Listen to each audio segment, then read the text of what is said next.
목성인과 칸트와 친절한 AIC. 현상이란 무엇인가? 방금 먹은 양식은 분쇄, 운반, 분배, 흡수 과정을 거쳐 몸 안 37조 개의 세포에 공급되는 영양분으로 변하거나 아니면 몸 밖으로 배출된다.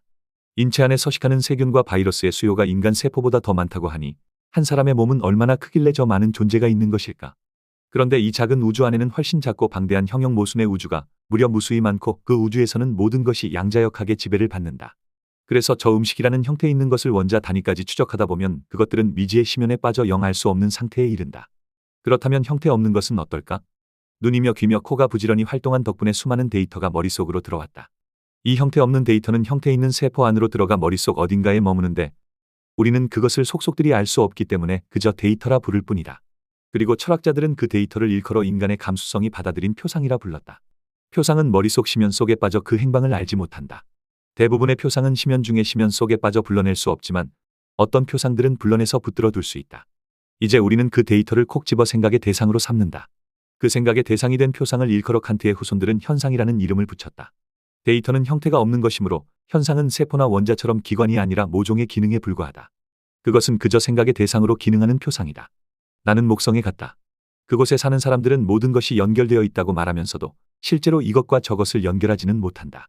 알 수 없는 경전을 되뇌고 난해한 세계를 찬미하지만 그 세계에 접근하지는 못한다. 목성은 아날로지가 없는 세계였다. 나는 이 이상한 행성을 헤매다 겨우 돌아왔다. 얼마 전의 일이다.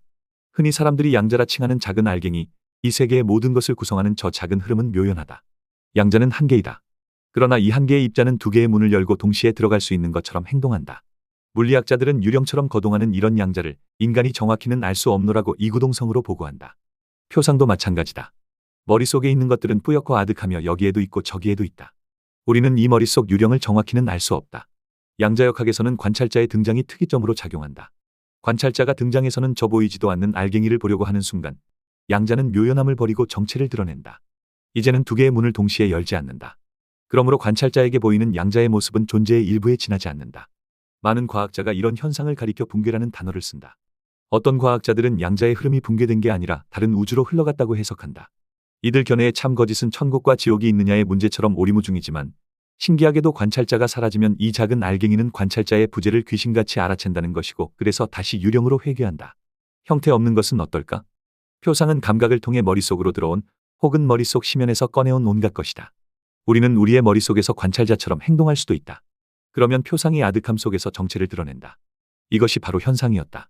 우리가 관찰자를 그만둔다면 현상은 사라지고 표상이 된다. 현상과 표상은 모두 형태 없는 데이터에 불과하고 우리가 편의적으로 칭한 단어에 지나지 않기 때문에 양자와 달리 장소 자체를 알 수 없다. 양자역학에서 관찰자의 등장은 도구를 동반한다. 양자는 형태가 있는 입자이기 때문에 형태를 관찰하려면 관찰 도구가 필요하다. 그런데 머릿속 표상은 형태가 없으므로 그런 도구도 없다. 그렇다면 머릿속에서 우리가 어떤 행동을 하길래 관찰자가 되는 것일까? 인간은 생각하려는 행동을 함으로써 관찰자가 될 수 있다. 만약 X라는 데이터가 머릿속 어딘가에 있다고 가정하자. 그 X표상이다. X는 내 머릿속에 있을 뿐 나는 그것을 알아채지 못한다.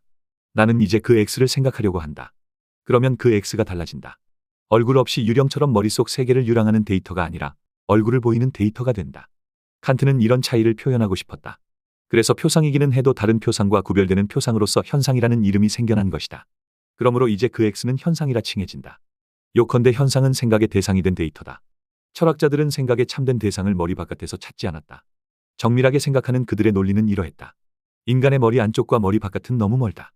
머리 바깥에 위치하는 사물이 머릿속으로 들어올 때 그것은 인간 머리 형식으로 변환되기 때문에 더 이상 머릿속 데이터는 머리 바깥에 있는 것과 동일하지 않다. 그러므로 내 머릿속에 있는 무궁화꽃과 내 바깥에 존재하는 무궁화꽃은 서로 대응하기는 해도 동일한 것이 아니다. 형태 없는 것과 형태 있는 것이 같을 수는 없을 것이다. 더욱이 데이터가 머릿속으로 들어오는 과정은 불가역적이다. 우리 인간은 머릿속에 있는 데이터를 머리 바깥으로 다시 방출하는 초능력을 갖고 있지 않다. 그러므로 세상에 대한 지식을 얻으려는 모든 학문은 세상 그 자체에 대한 지식을 직접 탐구하는 게 아니라 세상 그 자체에 대한 머릿속 데이터를 탐구하는 것이다. 탐구는 아주 농밀하게 생각하는 행동이므로 생각의 대상인 현상이 농밀한 모습으로 나타나고 따라서 학문은 현상을 탐구하는 것이 되니 아주 엄격하게 말하자면 모든 학문은 현상학이다. 그러나 현상은 생각의 대상일 뿐이지 아직 생각되지 않은 표상에서 벗어나지는 못했다. 그런데 생각이란 무엇일까? 철학자 데카르트는 생각에 관한 가장 유명한 문장을 남겼다. 나는 생각한다. 그러므로 나는 존재한다. 이 문장을 소리내서 읽어보라. 생각을 말하고 존재라는 단어가 들리기까지 2초 걸렸다. 그런데 철학자들의 시간은 우리와 다르다. 마치 빛의 속도로 움직이는 양자를 슬로우 비디오처럼 움직이는 야구공 속도로 설명하는 물리학자처럼 철학자들은 현상을 느리게 관찰한다. 우리도 어느 정도 철학자인 양 굴면서 생각에서 출발하여 존재에 도착하는 시간을 2초에서 2시간이 되도록 느리게 설정한 다음 관찰해보자. 현상은 머릿속에 있는 데이터라는 점에서 표상이며 사물이 머릿속에 나타난 것이라는 점에서 대상이다. 인간은 순간을 사는 존재가 아니다. 그래서 현상은 한 개의 데이터이 아니라 수많은 데이터가 포개진 것이다. 만약 내가 60초 동안 현상을 관찰한다면 그 현상은 60초 동안의 시간 속에서 단절없이 이어진 무수한 다발이어야 한다. 현상은 다른 불순물이 완전히 제거된 순수한 형태의 독립된 표현물도 아니다. 머릿속에는 수많은 데이터가 있고 그런 다양함이 동종으로 이종으로 결합되거나 혼합될 수 있다.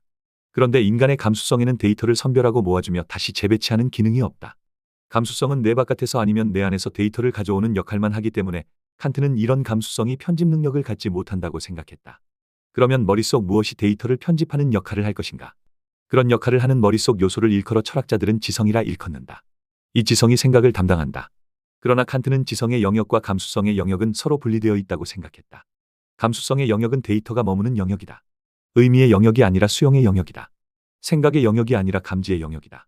바깥에서 아니면 내 기억 속에서 대상을 감수성 영역으로 가져오는 것을 일컬어 직관이라 불렀고 머릿속 형식으로 변환된 데이터를 표상이라 불렀으며 표상 중에서 지성에 관심을 받는 표상을 현상이라 칭했다.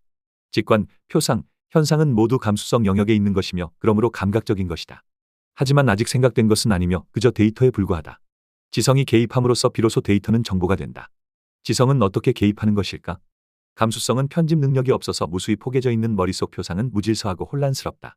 그렇기 때문에 지성이 감수성 영역에 개입한다. 순수히 성비판에서 칸트는 천재적인 분석을 펼친다. 칸트는 감수성 영역 안에 있는 데이터와 지성 영역 안에 있는 데이터는 서로 형식이 다르다고 봤다. 지성이 처리하는 데이터는 감수성이 수용한 데이터 전부가 아니라 압축 파일에 해당하는 데이터여야 한다. 오늘날 기술로 말한다면 칸트는 컴퓨터의 코덱 기능이 지성 안에 있어야 한다고 봤던 것이다. 즉 데이터를 압축해야 하고 그 압축을 풀어야 한다. 그래서 저 18세기의 대철학자는 데이터를 탐색하는 기능, 데이터를 압축하는 기능, 그 압축을 풀기 위한 데이터 복제 기능을 지성이 가져야 한다고 생각했다. 컴퓨터 기술에서 코덱이 없거나 작동하지 않으면 동영상은 재생되지 않는다. 마찬가지로 머릿속에서 그런 게 작동하지 않으면 어떤 데이터가 머릿속에 들어오더라도 전혀 생각되지 않는다. 알아듣지 못하는 외국어 텍스트는 알맞은 코덱이 머릿속에서 기능하지 못하기 때문이다. 이런 지성의 코덱 기능을 일컬어 칸트는 상상력이라 칭했다. 즉 상상력이 감수성의 영역에 머물러 있는 무수한 데이터를 탐색해서 선별하고 선별된 데이터를 하나로 합친 다음 복제해놔야만 비로소 지성이 감수성 영역에서 지성 영역으로 넘어온 감지 데이터를 처리할 수 있다는 것이다. 여기까지가 생각의 준비였다. 생각이란 걸 하려면 데이터가 감수성의 영역에서 지성의 영역으로 넘어와야 한다. 왜냐하면 지성이 생각을 담당하기 때문이다. 이제 데이터가 넘어왔다. 그런데 아직 0.1초도 지나지 않았다. 우리 지성이 데이터를 받았을 뿐이다. 이제 데이터를 처리해보자. 그러므로 나는 생각한다. 더 칼럼니스트